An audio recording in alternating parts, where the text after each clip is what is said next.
कानूनी भर्तियां केस परवेज इलाही फर्द जुर्म के लिए आइंदा समात पर तलब। एंटी करप्शन अदालत ने पंजाब असम्बली में मुबैना गैर कानूनी भर्तियों के केस की समात 8 जुलाई तक मुलतवी कर दी। अदालत ने परवेज इलाही और दीगर मुलजिमों को फर्द जुर्म के लिए आइंदा समात पर तलब कर लिया।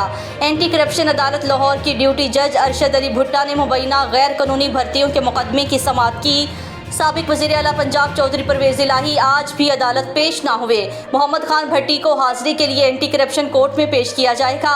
दौरान समात वकला की जानिब से रहनुमा तहरीक इंसाफ चौधरी परवेज इलाही की हाजिरी माफ़ी की दरख्वास्त दायर की गई।